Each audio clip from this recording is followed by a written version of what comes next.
नमस्कार, सिंहासन देख रहे हैं आप और आपके साथ मैं ऋतु। यूपी में होने वाले 2027 के विधानसभा चुनाव को लेकर सियासी पारा परवान चढ़ता जा रहा है और सियासी दलों के बीच जुबानी जंग तेज होती जा रही है। विपक्ष जहां राम मंदिर चढ़ावा चोरी जैसे मुद्दों को लेकर बीजेपी सरकार को घेरने की कोशिश कर रही है, तो वहीं सीएम योगी सपा कांग्रेस पर लगातार तीखा हमला बोल रहे हैं।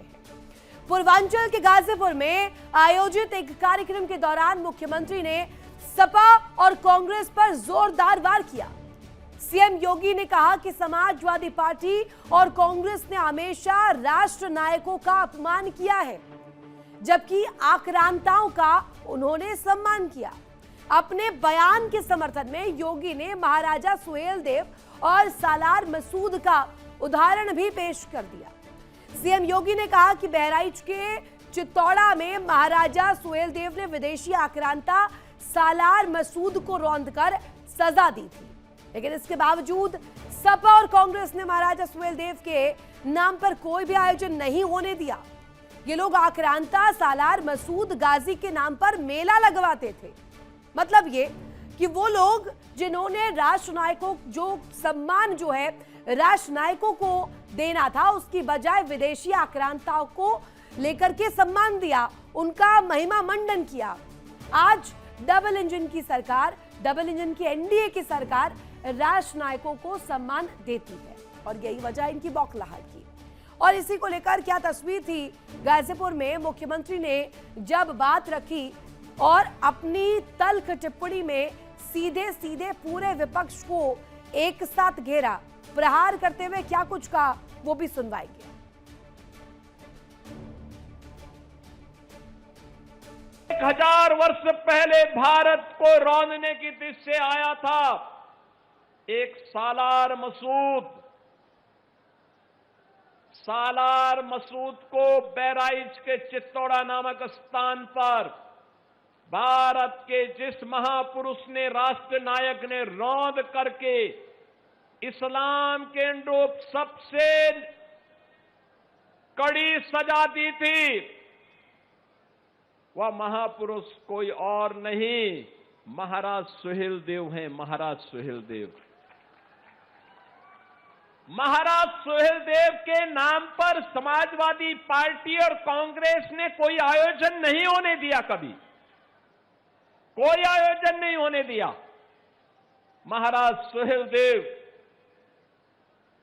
जिनके शौर्य और पराक्रम से, जिनकी युक्ति से यह देश लंबे समय तक विदेशी आक्रांताओं की बर्बरता से बचा था, उनके प्रति कृतज्ञता ज्ञापित करने की बजाय कांग्रेस और समाजवादी पार्टी ने राष्ट्र नायकों का अपमान किया। तो सीएम ने गाजीपुर को जिस तरीके से यहां पर संबोधित किया, गाजीपुर के वीरों की धरती, इसे बताते हुए कहा कि 1965 युद्ध में पैटर्न टैंक ध्वस्त करने वाले वीर अब्दुल हमीद और 1971 युद्ध के महावीर चक्र विजेता शहीद राम नुग्रह पांडे इसी धरा के थे। गाजीपुर ने हमेशा आतंक, लूट और अराजकता के खिलाफ शंखनाद किया, लेकिन गाजीपुर किस तरीके से यहाँ तस्वीर है, गाजीपुर गुमनाम क्यों रहा, क्या वजह है कि गाजीपुर अभी तक गुमनामी में जी रहा है, इसका नाम क्यों डूब गया, क्यों गाजीपुर का नाम लेने से लोग डरते थे, पहचान का संकट किसने यहाँ पर खड़ा किया, ये सब काम विपक्ष ने किया। ये वही लोग हैं जिन्होंने किया कुछ नहीं बल्कि आपके सामने पहचान का संकट भी खड़ा किया। और इसको लेकर पिछले 2 साल से सालार मसूद के मेले पर योगी सरकार ने रोक लगाई और इसको लेकर आगे क्या कुछ कहा सुनवा देते। महाराज सुहेलदेव जिनके शौर्य और पराक्रम से, जिनकी युक्ति से यह देश लंबे समय तक विदेशी आक्रांताओं की बर्बरता से बचा था, उनके प्रति कृतज्ञता ज्ञापित करने की बजाय कांग्रेस और समाजवादी पार्टी ने राष्ट्र नायकों का अपमान किया। ये लोग आक्रांता गाजी, सालार मसूद गाजी का मेला लगवाते थे। हमारी सरकार आई, हमने कहा नहीं, सालार मसूद का मेला नहीं लगेगा, मेला लगेगा तो महाराज सुहेलदेव की स्मृति में लगेगा। पिछले 2 साल से सालार मसूद के मेले पर योगी सरकार ने रोक लगा रखी है, तो सपा कांग्रेस इसको लेकर लगातार सरकार पर हमलावर रही है। इतना ही नहीं, पिछले महीने यानी कि 14 जून को बहराइच दौरे पर आए एआईएमआईएम चीफ ओवैसी ने सालार के मुद्दे को जोर शोर से उठाया था और मुस्लिमों की भावनाओं को हवा देने की कोशिश की थी। ऐसे में सवाल ये कि क्या यूपी के इस चुनाव में राष्ट्र नायकों बनाम आक्रांताओं का मुद्दा रहने वाला है सबसे अहम, और सवाल ये भी कि क्या एक खास वर्ग को खुश करने के लिए सपा कांग्रेस आक्रांताओं का महिमा मंडन करती आ रही है। तो ये इस वक्त जो तस्वीर सामने आ रही है, गाजीपुर में जिस तरीके से प्रहार करते हुए समूचे विपक्ष को योगी आदित्यनाथ मुख्यमंत्री ने आईना दिखाया और कहा कि इस तरीके की तुष्टीकरण की राजनीति कतई बर्दाश्त नहीं है। ये खुद विपक्ष के चेहरे को आईने की तरह यहां पर सामने रख देती है। इसी पर बड़ी बहस हम करेंगे। हमारे साथ खास मेहमान जुड़े हुए रामकुमार पाल, नेता बीजेपी के, राज शर्मा, प्रवक्ता कांग्रेस के, अशोक तिवारी, प्रवक्ता समाजवादी पार्टी के, मोहम्मद आदिल हसन, प्रवक्ता एआईएमआईएम के, और साथ ही साथ राहुल तालान, राजनीतिक विश्लेषक हमारे साथ जुड़े हुए। सबसे पहला सवाल मेरा नेता बीजेपी से ही रहेगा। आखिर मुख्यमंत्री ने जिस तरीके की टिप्पणी की है, आक्रांता बनाम राष्ट्र नायक, इस लड़ाई के पीछे का आधार क्या है? इस पूरी तस्वीर को आप कैसे देख रहे हैं? देखिए, जो इतिहास था उसके अंदर राष्ट्र नायकों को भुलाकर आक्रांताओं का उल्लेख है, उसको पढ़ाया लिखाया जाता है। लेकिन देश में भगत सिंह या जो भी राष्ट्र नायक हमारे हैं उनके बारे में कम पढ़ाया लिखाया गया। तो उसको प्रयास चल रहा है और उसके लिए उसी को चीज को उल्लेख करते हुए योगी जी ने उसका बातें रखी है। और बात रखने का सभी को अधिकार है, सिर्फ आक्रांताओं की बात रहेगी ऐसा नहीं, देश के लोगों की बात रहेगी, देश के लोगों की बात आनी चाहिए। पूर्व की भूलों को सुधारा जा रहा है, यही कार्य कर रहे हैं। और जनता को कबूल होगा तो जनता वोट देगी, जनता को कबूल नहीं होगा तो जनता वोट नहीं देगी। बातें तो सब रखते हैं और हमको भी रखने का अधिकार है, योगी जी को भी अधिकार है, राहुल जी को भी अधिकार है, सभी पार्टियों के सारे लोगों को बातें रखने का अधिकार है। उस अधिकार से रख रहे हैं अपनी बातें सर।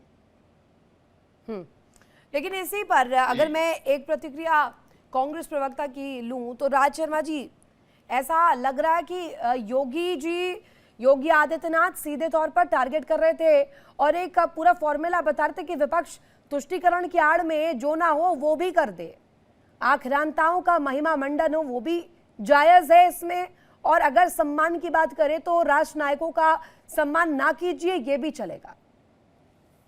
नहीं, अभी आप ही देख लिए, मैं तो आप ही के स्क्रीन में देख रहा हूं कि ये योगी जी सुहेलदेव साहब की बड़ी तारीफें कर रहे हैं। और अभी एक पेंटिंग आई तो सुहेलदेव साहब का हाथ तक नहीं लगाने दिया। पास्ट तो छोड़ दीजिए, जो इस दुनिया में नहीं है, ये तो वर्तमान को नहीं मान रहे हैं योगी जी। और एक और बाबा सुनूं, मैं तो एक सवाल यहाँ पे रामकुमार पाल साहब है, कभी योगी जी को एजुकेशन की बात करते देखा? कभी भी बता दो, एक बार कोई इनका भाषण 15-20 मिनट का बता दें कि जो एजुकेशन की बात करते हूं। ये एक और क्लियर करना चाहता हूं बात को कि ये हमारे पीछे नहीं पड़े हैं, ये अपनी भारतीय जनता पार्टी में ही अपने बचाव के लिए ऐसी ऐसी बातें बोलते हैं। रोज इनका काम ही है, मिटोगे, मार दूंगा, ये कर दोगे। एक शब्द होते कहते कि बच्चों पे गलत गोली चली, कहते कि हाँ मेरे सांसद ने एक गलत बात बोली, लड़कियों के लिए गलत बोली, बताइए क्यों नहीं बोलते हैं? नहीं बोलेंगे ये लोग। और मैं आज कह रहा हूं, मैं योगी जी का सम्मान करता था क्योंकि वो मठाधीश है, इनकी एक बात का और सम्मान करता था कि इससे ज्यादा इज्जत मुझे मठ में मिलती है। लेकिन अब ये प्योर पॉलिटिशियन हो गए हैं, और जब प्योर पॉलिटिशियन हो गए हैं तो ये सब कुछ भूल गए और देश को ठीक है, आपकी सारी बातें जायज एक तरफ, लेकिन आक्रांताओं से इतना प्रेम क्यों, इतना प्यार क्यों? कौन करता है प्रेम? कौन करता है? यही तो आरोप लग रहे हैं आपके ऊपर। अरे आरोप ये कौन होते हैं? क्या सुप्रीम कोर्ट के जज है क्या ये क्या करेंगे? अरे अभी खुद इन्हें बीजेपी हटा देगी। हमारी बात छोड़िए, हम नहीं कह रहे ने।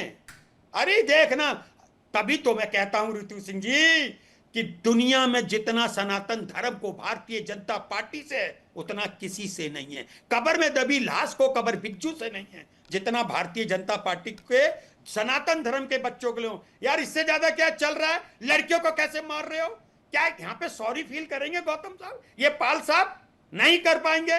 अच्छा बताइए, देश का गृह मंत्री सदन में नहीं आता है? आप बताइए, लड़कियों को मारा जाता है, उनके संग जो गाय का मांस खाता है, जो गाय का मांस खाता है वो मोदी जी से हाथ मिलाता है। फिर कैसे मिला लेते हैं मोदी जी हाथ? जो गाय का मांस खुद कहते हैं, रिज्जू कहते हैं कि मैं गाय का मांस खाता हूं, बीफ खाता हूं, और आप उसे झप्पी लगाते हो। शर्म नहीं आती है पाल साहब? ये सनातन धर्म कैसे बैठ जाता है? बताने बोलने दो, हमको बोलने दोगे तो बोल पाएंगे ना। बाबा अभी रुक जाओ। बोल और आप भी के नेता ने, मेरे देश के अभिभावक ने कहा था कि ये बीफ कटवाते हैं, ये गाय कटवाते हैं, और अभी शर्म नहीं आई थी कि भारत नंबर 1 है बीफ निर्यात करने में। यार आप लोग क्या करोगे? एक बात बताऊं आप लोगों को, मुद्दे की बात करें, गाजीपुर पर आइए ना, कहाँ आप चले गए इधर उधर? गाजीपुर पे ही बात कर लीजिए ना, आज का टॉपिक गाजीपुर का है, इस पर बात आएगी। जवाब दीजिए रामकुमार पाल जी। हाँ देखिए, इनको अयोध्या के राम मिले लेकिन गाजीपुर के सालार मसूद का मजार नहीं मिलती। और इन्होंने तो आंशिक रूप से जितना पोषित किया है सारे बोर्डों को, उतना किसी अन्य बोर्ड को दिया है। दिखाओ ना, आदिवासी बोर्ड दिखाओ पाल साहब। और आप कह रहे थे अरे देखना क्या है तुमको? क्या देखना है? कर रहे हो पोषित, आप खूब पैसा बांट रहे आपने हो, पोषित किया है, गलत गलत बयान दिलाते आपने हो। सर अरे आपने क्या, आपने हलाल नहीं बनाया, आपने वक्फ नहीं बनाया, आपने मौलाना आजाद बोर्ड नहीं बनाया, आपने अल्पसंख्यक आयोग नहीं बनाया, आपने माइनॉरिटी को नहीं बनाया, आपने ये नहीं कहा। मैं आज कह रहा हूं जो योगी जी कहते हैं ना, राज साहब आपके भी डिस्टर्ब नहीं किया, आप सीधी बात नहीं समझते हो, आपको लगता है गलत ही बोलना पड़ेगा। मैं गलत बोलना नहीं चाहता। सुनिए, बूचड़ खाना सुनिए चलाने वाली फॉर्च्यूनर में घूमता था, आपको शर्म नहीं आती? आप लोगों के नेता बूचड़ खाने चलाने वालों के अरे बेशर्मी की हद है आप लोगों की, देश की जनता को चाहिए। बेशर्म लोग हैं आप गाय लोग, कटवा देते हो आप। किसी की बात भी सुनना टॉपिक पर आइए, टॉपिक पर आइए, टॉपिक पर आइए। नहीं, अशोक तिवारी जी आपकी टिप्पणी इसमें। अशोक तिवारी जी देखिए मैम, बहुत दुखद विषय है कि योगी जी के पास कोई मुद्दा नहीं है इस समय, और वो बैकफुट पर हैं पूरी तरह से। भाजपा पूरी तरह से, तो आप आक्रांताओं का समर्थन कर रहे हैं क्या, या राष्ट्र नायकों का? वो भी तो यही कह रहे हैं। नहीं, हम ना बोले, अपनी बात ना पूरी करें हम। प्लीज पूरी करिए, आपको मौका इसीलिए दिया है। ऐसे डिबेट हम नहीं कर पाएंगे, ऐसे डिबेट हम करते ही नहीं, ऐसा डिबेट नहीं करते, किसी चैनल पे नहीं करते। आप प्लीज अपनी हमें बोलने दीजिए ना। हाँ, बात रखिए ना। हमको सबको बोलने देती हो, हमको बोलने नहीं दे रही हो तुम, बोले तो हमको ना। आप तो ऐसा लग रहा है एकदम आक्रोशित आए हैं ओपनिंग कमेंट में। आक्रोशित नहीं है, आप भी दिख रहा है। हमको इंटरप्शन बेमतलब इंटरप्शन पसंद नहीं। अरे महाराज जी टॉपिक पर आइए, बोलिए, बात रखिए अपनी। जी आप गुस्साइए मत ज्यादा जी, सुनिए, हमको शांत, मैं शालीनता से डिबेट करता हूँ, मुझे अपनी बात रखने दीजिए। मैंने कहा बैकफुट पे भाजपा, आप टोक रहे हैं बीच में। पूरे देश में भाजपा बैकफुट पर है। अच्छा। सुनिए ना शांति से हमारी बात। आज भाजपा ने क्या किया है? आज भाजपा ने छात्रों का जो है दमन किया है, उस पर नहीं बोलेंगे भाजपा। आज महंगाई बेजोड़ तरीके से महंगाई है, बहुत तेजी बढ़ रही है, महंगाई बढ़ी हुई है, उस पर नहीं बोलेगी भाजपा। शिक्षा का क्या हाल किया है योगी जी ने? अब मैं शांति से बात करता हूँ, शिक्षा का क्या हाल किया है? 500 स्कूल आज गोरखपुर में बंद हो गए हैं। पूरे प्रदेश में प्राइमरी शिक्षा बदहाल है, इसमें स्वास्थ्य बदहाल है, कहीं से भी नौकरियां नहीं मिल रही हैं, दलितों का दमन किया जा रहा है, दलितों को नौकरियां गायब कर दी गई हैं, कोई सरकारी नौकरी नहीं है इसमें पटल के ऊपर। आज जो है शिक्षा क्षेत्र में जो है किस तरह से शिक्षकों भर्ती नहीं की जा रही, शिक्षकों की आज हालत बदहाल है। शिक्षक का व्यवस्था करने में घोटाला किया गया भर्ती में, ये सारे मुद्दे खड़े हैं आज मुंबई 24 में। आप बुरी हारे हैं। हो गई आपकी बात पूरी हो गई। अब मैं सवाल कर लूं, आपके आदेश हो तो अब मैं सवाल करूं? ठीक है, अगला सवाल सुनिए। मोहम्मद आदिल हसन भी इंतजार कर रहे हैं, केवल आप ही को पूरा वक्त नहीं दूंगी मैं। आदिल जी, ये ऐसा लग रहा है कि कुल मिलाकर के तुष्टीकरण का एक पूरा प्रारूप दिखाया जा रहा है। आपके ऊपर भी आरोप है कि सिर्फ तुष्टीकरण के आड़े, अगर तुष्टीकरण की रोटियां सेकनी हो तो आपको सब जायज लगता है, और जब आपके वोट बैंक पर बात आती है तो पेच फंस जाता है। मैम ऐसा हम लोगों ने क्या किया, आप ही बतलाइए। नहीं, ये मैं आरोप नहीं लगा रही हूँ, मैं बीजेपी से नहीं हूँ, मैम, आप इस आप ही जवाब को सोचिए, रामकुमार मैम, पाल से लीजिए जी। मैम आप ही सुनिए, जी। जब विदेश से कोई भी आते हैं तो ताजमहल दिखाते हैं योगी जी, डोनाल्ड ट्रंप को ताजमहल की फोटो देते हैं। हाँ। उसी ताजमहल से 96 करोड़ रेवेन्यू आता है। लाल किला में जाकर मोदी जी झंडा फहराते हैं और भाषण देते हैं। सबसे बड़ा बीफ एक्सपोर्टर भारत बन गया। 20,000 करोड़ का चंदा बीफ कंपनी से भाजपा लेती है। बड़े बड़े बीफ कंपनी से चंदा भाजपा लेती है और भाजपा आक्रांता और ये वो बात करती है। भाजपा का राष्ट्रीय अध्यक्ष बंगारू लक्ष्मण रक्षा दलाली करते हुए पकड़ाए थे। जिन्ना के मजार पे अडवाणी गए थे। मोदी नवाज शरीफ के बिन बुलाए चले गए थे। क्या दुनिया ने नहीं देखा? क्या आप ही बोलिए, ऑपरेशन सिंदूर में जिस तरीके से बैरिस्टर असदुद्दीन ओवैसी साहब ने देश का नाम ऊंचा किया, देखिए, पाकिस्तान को एक्सपोज किया, आपने नहीं देखा? जाने को जाकर उनको नहीं इन्होंने दिख रहा। कंधार में जिन्ना जाकर की इन्होंने दरगाह अजहर सुनाई मसूद दे को रही, किसने देखा छोड़ा? नहीं भाजपा इन्होंने? ने छोड़ा। तीन पीढ़ी के आपने नहीं तीनों लोग देखा क्या बाबर की ये दरगाह पे भाजपा जो गए।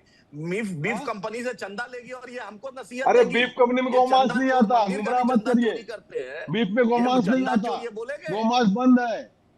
पूरा बोलिए। बीफ चंदा में चोर गोमांस 20,000 नहीं आता, करोड़ सर। का चंदा लेने वाली कंपनी नॉर्थ तो ईस्ट में मम्मी गाजी और साला साउथ सब दरगाह पे क्या चोरी नॉर्थ ईस्ट हुआ में है? यम्मी और दरगाह नॉर्थ इंडिया में चोरी कर लिया नॉर्थ आपने। इंडिया में वहाँ मम्मी चंदा हो चोरी जाता नहीं है। हुआ है। नॉर्थ ईस्ट में चंदा चोर क्या बोलेंगे हम लोग? पूरी दुनिया ने देखा है। सालार मसूद मेले की बात तो करिए। सालार मसूद की दरगाह में राम बताने मंदिर की का बात चंदा करिए। चोर, राम मंदिर के चंदा हाँ, चोर कुछ राम बोल मंदिर पाएंगे देश बनाया को? गया है। राम आप लोग मंदिर तो को किसी भगवान सरकारी राम सहायता का से भी नहीं मंदिर बनाया का है। चंदा चोरी जनता कर के ली पैसे है। से बनाया है। शर्म आना आप लोग तो चाहिए। कब्रिस्तान सरकारी मदद से बनाते शर्म, हैं। सरकार को आप लोग तो बात का पैसा हर टैक्स चीज आप में ही देते सरकारी हैं। बेनिफिट लेते वो हो। हेलीकॉप्टर हज से पे फूल जाने के लिए उधर सरकारी मारते हो बेनिफिट तो लेते हो और हमें आज सिखा दादाजी रहे का हो। पैसा है। मुख्यमंत्री कहीं से तुम्हारे दादाजी का है जो हज जो कमेटी का हेलीकॉप्टर से लेते फूल हो। बनाते हैं, दादाजी का तुम्हारे पैसा है। दादाजी का है वो हलाल का हाँ, पैसा तुम्हारे लेते हो। दादाजी का पैसा है। तुम्हारे देश से दादाजी का माफी अल्पसंख्यक पेंशन बोर्ड का मांगे पैसा थे। लेते हो। 52 साल RSS तुम्हारे जेल में दादाजी बिताए का है थे, वो उसकी कांग्रेस भूख ने है। दिया है। हाँ, जकात फितरा आप में पलने दिन भूल वाले, गए हो। मंदिर चोरी करने वाले, अदानी का दलाली करने वाले, जकात पे तुम पलते हो, हम लोग नहीं। हमारी अदानी और जकात पे अंबानी के तुम पलते दलाली के हो। दलाल। हमारी जकात पे तुम इस खर्च तरीके करते हो। से क्यों डिरेल कर रहे हैं आप लोग डिबेट को? नहीं, मुद्दे पर रहिए ना। इस तरीके के शब्दों का इस्तेमाल यहाँ पर नहीं चलेगा। प्लीज तर्कों पर बात रखिए जी। मैडम हम तो तर्की में बोल रहे हैं। चंदा चोर को क्या बोल रहे हैं? इन लोग को चंदा चोरी से पूछिए ना, काहे चंदा चोरी किया है?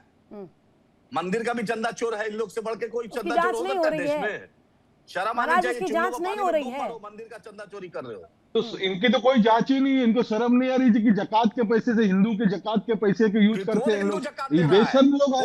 हिंदुओं के पैसे से हज जाते हैं। सऊदी अरब से जो हिंदुओं के पेट्रोल पैसे आता है से उसका तो अल्पसंख्यक वोट इंटरेस्ट दे लेते हैं। देती है सऊदी तो ये सरकार। सब आपको नहीं मिलता लेती नहीं है है इंटरेस्ट। कि आपको ये अनुदान नहीं मिल रहा है देश से? अदानी अंबानी क्यों ले रहे हो? खैरात दलाल, जब इतनी मंदिर बात चोर, करते हो तो मंदिर का क्यों चंदा लेते हो? चोर। जाइए ना। अरे हज में जाने का है कि अपनी कमाई से अरे जाना? मंदिर का चंदा इस ये तरीके अपनी के शब्दों कमाई का से। प्रयोग नहीं। आवाज डाउन करिए। राहुल दलान, आपके पास आना चाहूंगी। ये ऐसा लग रहा है कि पूरी भूमिका सेट की जा रही है।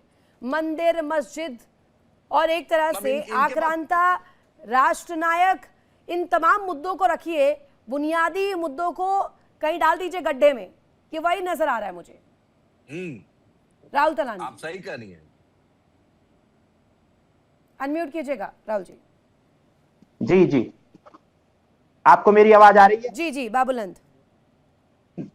रितु जी देखिए, है क्या कि जो बुनियादी मुद्दे हैं वो पॉलिटिक्स में होते ही रहते हैं। ऐसा नहीं है कि उनको कोई साइड में कर देता है। लेकिन जब आप सालार मसूद की और सोहेल देव की बात करते हैं तो इतिहास को एक साइड नहीं रखा जा सकता है। एक था आक्रांता, एक था गाजी। गाजी कौन? जो विदर्भ मतलब इस्लाम को ना मानने वालों को कत्लेआम, उसको गाजी कहा जाता है। अगर जो कई हिंदुओं का यहाँ कत्लेआम करे और आप उसके उर्स लगाएं, ना करें और उसको महिमा मंडित करें और उसका पूजा पाठ करें और उसको इतना महिमा मंडित कर दें कि आप जो लड़ा हिंदुओं के लिए सोहेल देव महाराज को भूल जाएं, तो ये इस देश के इतिहास के साथ बेईमानी है।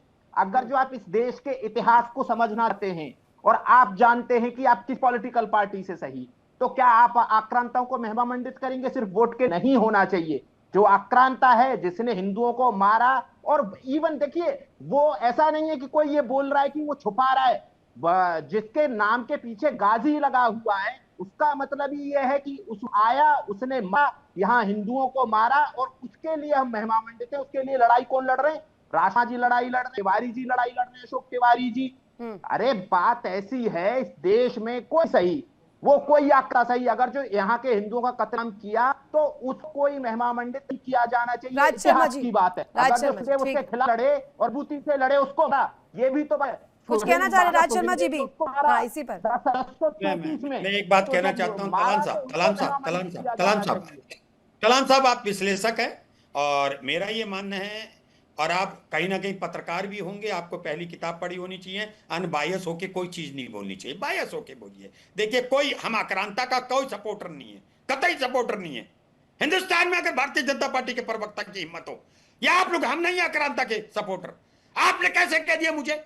हाउ डेयर यार, गजब करते हो किसी ने। और अच्छा, एक बात बताइए, मैंने इसलिए कहा क्योंकि इंडिविजुअल मैंने राज शर्मा जी को नहीं कहा, मैंने राज शर्मा जी की पार्टी की आइडियोलॉजी को कहा, ना मैंने इंडिविजुअल अशोक तिवारी जी को कहा है, ना राज शर्मा जी को कहा है, मैंने पार्टी की आइडियोलॉजी को कहा है। राज शर्मा जी, आपकी पार्टी की आइडियोलॉजी पे आक्रांताओं को महिमामंडित करती रही, आप पार्टी की आइडियोलॉजी को फॉलो नहीं करता। बेकार की बातें करते हो तलान साहब, मैं आपसे बहस नहीं करूंगा। आप बीजेपी के बेकार की बात नहीं है राज, मैं कह रहा हूं, मैं आपको इंडिविजुअल टारगेट नहीं कर रहा हूं, मैं एक बात का जवाब दूंगा, एक बात का जवाब दोगे? अगर जो कांग्रेस के प्रवक्ता हैं, यहाँ कांग्रेस की प्रवक्ता की हैसियत से बैठे हैं, तो फिर मैं पार्टी की आइडियोलॉजी की बात करूंगा ना। आपको मुझे लग रहा है पाल साहब सही है, फिर आपको पसंद नहीं हो सकता आक्रांता। एग्रेशन में क्यों हो? आपको क्यों एग्रेशन आ रहा? आप अरे एग्रेशन में नहीं हूँ राज, एग्रेशन में नहीं हूँ, बात रख रहा हूँ, आप एग्रेशन की बात मत करिए, मैं अपनी बात रख रहा हूँ। आपकी पर्सनल आइडियोलॉजी क्या है, मुझे उससे लेना देना नहीं। आपकी पार्टी की आइडियोलॉजी क्या है, उस पे बात होनी चाहिए। आप उस पार्टी का पक्ष रखने के लिए बैठे हैं। नहीं बनाया 7.5 महीने, ये सुहेलदेव जाति का अपमान नहीं था? आज भी पेंटिंग नहीं पकड़ने दी। क्या ओपी राजभर जी का अपमान सुहेलदेव जाति का नहीं था? मैं सवाल नहीं चाहूंगा आपसे, सवाल बीजेपी से चाहूंगा, मगर मैं अपनी बात का एक बात तो जान लूं, क्या ये गलत नहीं है? नहीं, राज शर्मा, एक सवाल आपसे मेरा एक सवाल इसी पर। योगी आदित्यनाथ कह रहे हैं कि आप तो मेला भी नहीं रुकवा पाए इतने सालों से, फिर तो समर्थन है खुले तौर पर। नहीं ना, ये एक और बात ओपन कहता हूँ, हाँ? ये आप मेरी सरकार पे ब्लेम नहीं कर सकते रितु सिंह। हम हिंदू मुस्लिम सिख ईसाई आपस में, मैं ब्लेम नहीं कर रही हूँ आपको, मैं किस मूषा में नजर आ रही हूँ? हाँ। ये झूठ के पुलिंदे हैं, हाँ। इनका कोई विश्वास है? इसलिए कहते हैं बच्चों को कि पढ़ो लिखो, जब पढ़े लिखेंगे। और सुन लीजिए, ये बीएससी बीए से काम नहीं चल रहा आजकल, नहीं चल रहा है, कुछ नहीं काम चल रहा है। रामकुमार पाल, बड़े आरोप आप पर। देखिए, इनको आरोपी लगाना है, इन्होंने देश में पढ़ो लिखो, क्या आक्रांता को पढ़े लिखेंगे? देश के हमारे लोगों को नहीं पढ़ाओगे, गाजियों को पढ़ाओगे लिखाओगे? और कितने एजुकेशन सेंटर, कितना चीज बन रहा है, लोग उपयोग हो रहा है। आपके समय तो सिर्फ घोषणाएं होती थी, देश की हर चीज को घोषणा बंद कर दो, शराब की दुकान ज्यादा खोल दो, और हर क्षेत्र पर गांधी परिवार का नाम, सिर्फ गांधी परिवार का देश है, देश में गांधी परिवार क्या है? राज शर्मा जी, बात बड़ी बड़ी करते हो, कितने विद्यालय खोले, कितने खोले थे? आज हर चीज 4 गुना हुई, 4 गुना। राज शर्मा जी, आपको शर्म आनी चाहिए। हम जब अपनी बात करेंगे, स्कूल बंद करोगे, पढ़ाई करे बच्चा नदिया के पार, शराब मिलेगी आपके द्वार, और ब्लिंकिट से आप कोलैबोरेशन कर रहे हो। अरे शराब पिलाना चाहते हो बच्चों को। रितु जी, बात रखिए रामकुमार पाल। हाँ, एक देखिए, अभी सदन में मनुस्मृति से बात किया इन्होंने। क्या देश में मनुस्मृति चलती है? संविधान से देश चलता है। कौन से क्षेत्र में मनुस्मृति चलती है? इनके राष्ट्रीय अध्यक्ष खड़गे जी ने अभी राज्यसभा में कहा कि मनुस्मृति, कितना सरासर झूठ बोल रहे हैं। मनुस्मृति से देश चल रहा है क्या? ये शर्म आती है इनको बोलने को। अभी दूसरी बात, अभी राहुल जी ने सदन में कहा कि अमित शाह ने आदेश दिया, अमित शाह ने गोली चलवाई, बुर्का पहन के जाया करो अपने घर पे। अच्छा, बच्चों के आगे जाके शर्म नहीं आती आपको? शर्म नहीं आती बच्चों के आगे जाके? 190 पुलिस वाले मारे गए, कौन थे? अरे पहले पैसे का जवाब दो भाई। चढ़ावे का पैसा कितना आया ये बताओ पहले पाल साहब। तो आप चढ़ावे का जवाब दो, गाजी दरगाह का आप चढ़ावे का दरगाह का जवाब दो, अजमेर दरगाह का जवाब दो, जहाँ पे आप फंड देते हो। सवाल करते तो जवाब सुनने भी ताकत रखा करो। चढ़ावे के चोरी देश की जनता को पहचान चुकी है, जान चुकी है, और जान रही है। आप लोग याद रखना, आप बताइए, मनुस्मृति से देश चलता है क्या? संविधान से बचा नहीं जिसको आपने ठगा नहीं। क्या आने वाले समय में ये हवा चलेगी क्या? आदिल हसन AIMIM के प्रवक्ता है, हमारे साथ जुड़े हुए हैं। आदिल जी, ये तुष्टीकरण वाला जो एक कोट अनकोट ये फैक्टर चला है, इस पर बड़े बड़े बयान आ रहे हैं, बड़ी बड़ी टिप्पणियां आ रही हैं। आपकी इस पर राय क्या? आपके ऊपर भी बड़े आरोप लगाए गए कि आपकी तरफ से भी बड़े बड़े बयान दिए गए और ओवैसी साहब खुद आए, मुस्लिमों को साधने की होड़ इतनी थी कि अनर्गल बातें कर गए। मैम, एक ऑपरेशन सिंदूर में भारत का पक्ष रखने वही ओवैसी साहब गए थे, पाकिस्तान को वही ओवैसी साहब ने रखा था, और भारत पार्लियामेंट रत्न का अवार्ड वही लोकसभा ने दिया है। इसलिए अनर्गल बोलते हैं। बीजेपी से पूछिए, मंदिर मस्जिद पाकिस्तान बिरयानी रामकुमार पाल को भी लाइए, शेरवानी के अलावा कुछ बीजेपी बात कर पाएगी? रोजगार पे बात कर पाएगी? 40% एम्स में वैकेंसी खाली है, चाहे दिल्ली एम्स ले लीजिए, चाहे गोरखपुर ले लीजिए, चाहे मदुरई और दरभंगा में तो एम्स बना ही नहीं है। दरभंगा एम्स जो बिहार में है मैम, वो तो अभी तक गेट सिर्फ बना है 250 करोड़ रुपए का, मिट्टी भराई हुई है, अभी तक 2017 में घोषणा हुई थी। रोजगार पे कभी बीजेपी बात की है? योगी आदित्यनाथ से पूछिए, हनुमानगढ़ी में भी जो चंदा, हनुमानगढ़ी उसका भी चंदा मुसलमान ने दिया, उनके गोरखपुर मठ में भी मुसलमान ने चंदा दिया। क्या ये दिन भूल गए? उस वक्त तो हिंदू मुसलमान नहीं था, देश एक था, देश तो एक था, लेकिन बिना नफरत के, बिना जहर उगलने के और कोई बात है? सिर्फ हिंदू मुसलमान करना जानते हैं, जान रहे काम कुछ हुआ नहीं है, पब्लिक त्रस्त है। अभी जाके देखिए, आपका पूरा स्थिति जाकर देख लीजिए, आपकी कल रात की बात है। आपके भी नेता कुछ कम नहीं है, आपके भी नेता कुछ कम नहीं है, माफ कीजिएगा आदिल जी, आपके भी नेता कुछ कम नहीं है। मेरठ पुलिस एक एडवाइजरी जारी करती है, उसमें आपके नेता को दिक्कत हो जाती है, नेता बरगलाना शुरू कर देते हैं, कहते 5 मिनट की नमाज पढ़ने के लिए आपको दिक्कत होती है, लेकिन यहाँ पर कांवड़ यात्रा निकाल सकते हो। तो आपके नेता भी कहीं से कोई पीछे नहीं है। रामकुमार पाल जी, रितु जी जवाब दें, 10 सेकंड। देखिए 5 मिनट 7 मिनट में होती है, जल्दी से तो पूरा हफ्ता, पूरा महीना नहीं ब्लॉक करने की बात कर रहे हैं। अरे देश मिलजुल के चलता है ना, 5-7 मिनट में इतना योगी आदित्यनाथ को दिक्कत हो गया। अरे पूर्व मुख्यमंत्री भी हो गए, अपने से पहले कुर्सी पे जो बैठे हैं, जाकर ताजिया को लेकर नहीं बोलेंगे आप, बोलते हैं योगी आदित्यनाथ सिर्फ चाहते हैं, क्यों बरगला रहे हैं? ये फूट क्यों डाल रहे हैं? आपके नेता क्यों फूट डाल रहे हैं? इस पर कोई कार्रवाई क्यों नहीं करते आप लोग? फिर तो दिखता है सीधे सीधे तुष्टीकरण आपको चाहिए, सूट करता है।